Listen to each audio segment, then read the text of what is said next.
mundo huele como eso, a victoria. Me gusta el olor del napalm por la mañana.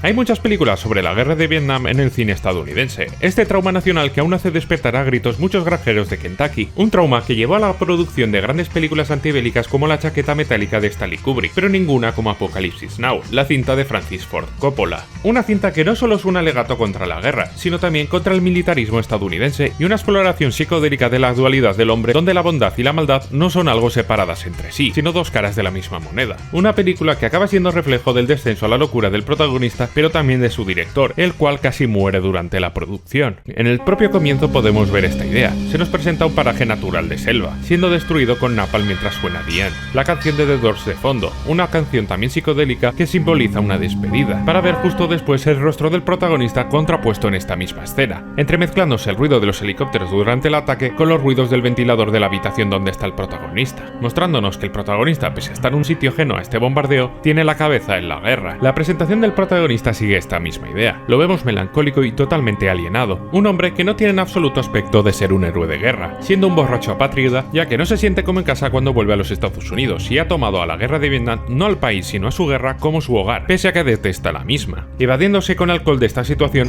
mientras que vemos en contraposición lo que le va a deparar en el futuro, entremezclándose estas dos líneas temporales, solo para ver cómo el reflejo de su estado emocional también se traduce en hacerse daño físico. El protagonista Willard es casi sacado a rastras de esta situación por sus propios compañeros, obligándole a darse una ducha y siendo convocado para una nueva misión: matar al coronel Kurtz, un militar condecorado que ha desertado y va por su cuenta, habiéndose convertido en el dios de una tribu local, siendo lanzado a la misión sin apenas posibilidades, a su suerte y en un estado mental para nada adecuado, en una odisea psicodélica donde el horror de la guerra le irá transformando y convirtiéndose poco a poco en un fiel reflejo del hombre al que debe matar, conversación en la que por cierto nos da la idea clave de esta película. Porque hay un conflicto en cada corazón humano, entre lo racional y lo irracional, entre el bien y el mal, y no siempre triunfa el bien. Esto se ve con la aparición de mi personaje favorito de esta película, el coronel Bill Kilgore, el hombre que mejor representa esta dualidad en esta película. Su primera aparición es por sorpresa. El grupo liderado por Willard se encuentra con Bill asaltando un poblado en un territorio del Vietcong, uno al que están entrando a sangre y fuego, destruyéndolo todo y matando sin miramientos, mientras que a su vez se presentan ante la población a la que acaban de dejar sin hogar y cuyos familiares han matado como sus salvadores.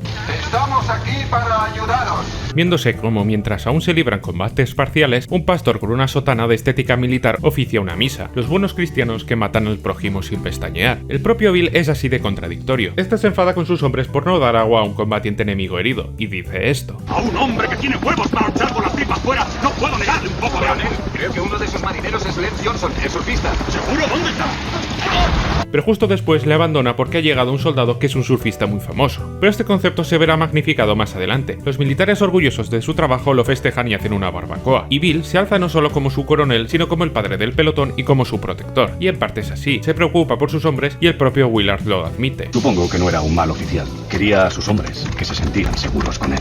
Pero aún así sus motivaciones son totalmente egoístas, y antepone su afición al surf ante todo. Este debe de escoltar hasta la desembocadura de un río al pelotón del protagonista, y de entre las opciones que tiene, elige la más peligrosa con diferencia porque ahí se puede hacer surf, poniendo en peligro a todos los hombres que dice proteger y cuidar por su afición. Pero lo mejor viene una vez que los helicópteros toman vuelo. Bill da la orden de poner música de Wagner, la carga de las Valquirias, mientras que vemos a los helicópteros en formación listos para el combate, adquiriendo un tono épico, justo para que después se haga el silencio y cambiemos de plano viendo a unos niños vietnamitas salir de la escuela, contrastando el avance de los helicópteros y marcando que el lugar a donde van a atacar no tiene nada de épico, sino que es una aldea repleta de civiles, llegando al lugar bombardeando y disparando indiscriminadamente a todo lo que ven sin distinguir entre objetivos militares y civiles, arrasando casas y dejando una enorme destrucción y un reguero de civiles muertos. La épica música no viene acompañada de una batalla, sino de una masacre. La contradicción del coronel se ve otra vez cuando ordena que un helicóptero vaya por sus hombres heridos. Todos mis heridos deben estar en el hospital antes de 15 minutos. Evacuad enseguida a mis hombres. Para que justo después una vietnamita lo estalle con una granada.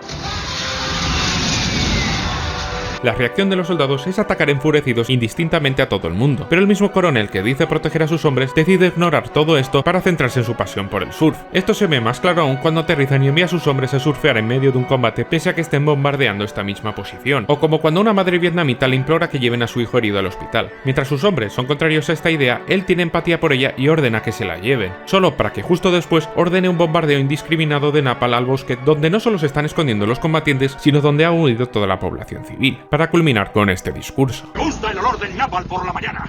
Una vez durante 12 horas bombardeamos una colina y al acabar subí. No encontramos ni un cadáver de esos amarillos de mierda. ¡Qué testazo! El de la gasolina quemada. Aquella colina olía a victoria. Asumiendo arrasar y calcinar poblaciones con la victoria. Todo esto horroriza a Willard, el cual ve en Kilgore un peligro no menor al que supuestamente debe eliminar en Kurtz. Este canal te necesita. Dale like y haz un comentario para que el algoritmo de YouTube promocione más el vídeo y seamos más gimnastas mentales.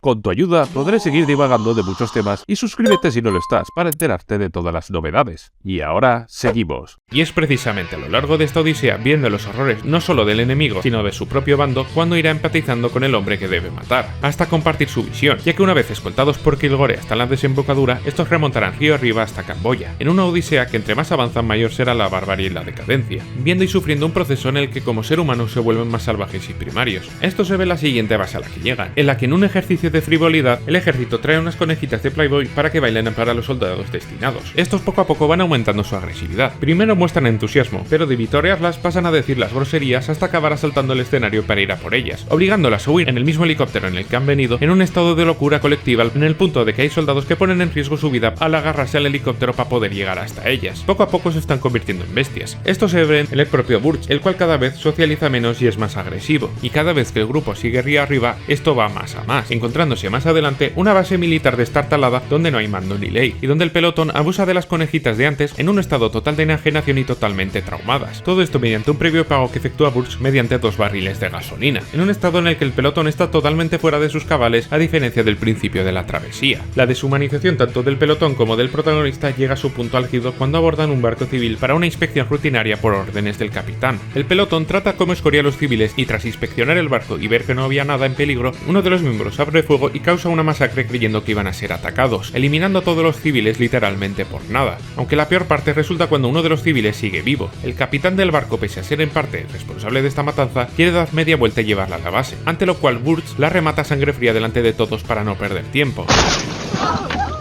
Os dije que no os detuvierais, vámonos. Dejando claro que en este proceso ya no hay marcha atrás y siguiendo su trayectoria hasta llegar a otro punto de control. Un punto donde la anarquía y el caos imperan a sus anchas con soldados totalmente fuera de sí, los cuales no tienen a nadie al mando y combaten por pura inercia. ¿Quién está al mando aquí? ¿No es usted? O se lanzan al agua para huir de toda esta barbarie, en una batalla por un puente que no tiene absolutamente ningún sentido, ya que los estadounidenses los construyen y los reparan por el día para que los vietnamitas lo destruyan por la noche, en un claro mensaje respecto a lo inútil que es la guerra, para más adelante llegar a una plantación de colonos franceses cuya milicia resiste ante el Vietcong, para realizar una segunda crítica al imperialismo y colonialismo en 2 tiempos, primero mediante el discurso del dueño, que certeramente habla de cómo los estadounidenses luchan por la nada en una tierra que ni les va ni les viene. Ustedes, sin embargo, están luchando por la nada más grande de la historia. Lo cual es cierto, pero a su vez ellos se autoproclaman como dueños de la tierra porque llegaron ahí hace 70 años. Cuando mi abuelo y mi tío abuelo llegaron aquí, no había nada. Los vietnamitas no eran nada. Cogimos a los vietnamitas y trabajamos con ellos. Creamos algo de la nada. Es nuestro, nos pertenece, mantiene unida a nuestra familia.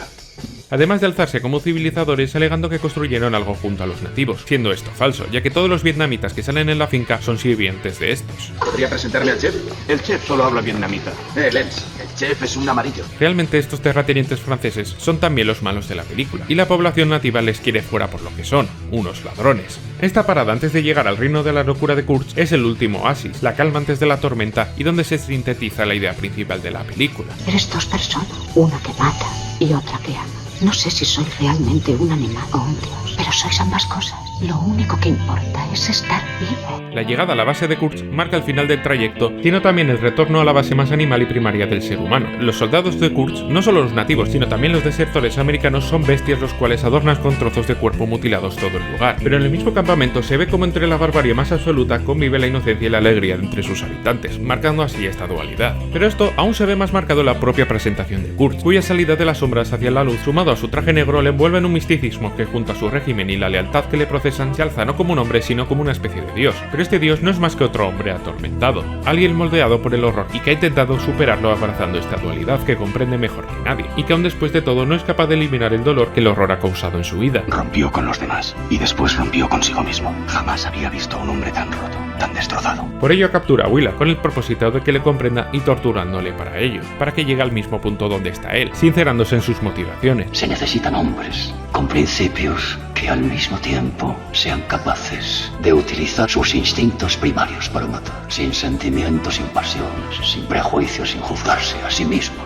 Ya que quiere morir, quiere que lo maten porque es la única forma que tiene de escapar. Willard y él en este momento ya son reflejos de la misma persona. Los preceptos filosóficos de Kurt son en parte los mismos que el protagonista tiene a esta altura. Willard ya no se siente parte del ejército y no ve diferencia alguna entre la barbarie de su par y de la institución a la que sirve, aceptando todo esto y resurgiendo del agua como un hombre nuevo. Y mientras la comunidad prepara animales para el ritual, el protagonista se adentra en el templo para matar a Kurtz, en un sacrificio como el que están haciendo fuera, siendo sus últimas palabras estas. El horror.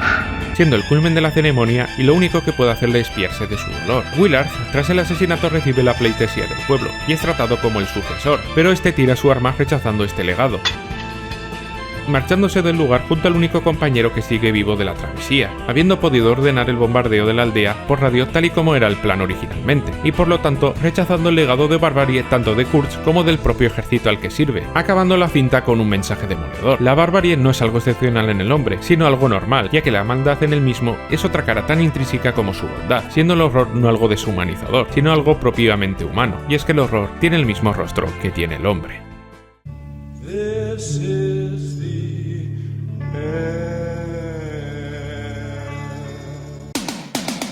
Si te ha gustado el análisis de Apocalipsis Now de Francis Ford Coppola, he analizado también El Padrino, literalmente toda la saga, personajes principales y conceptos, así que te dejo una lista de reproducción con todo el análisis completo a la saga. Un saludo y hasta otra.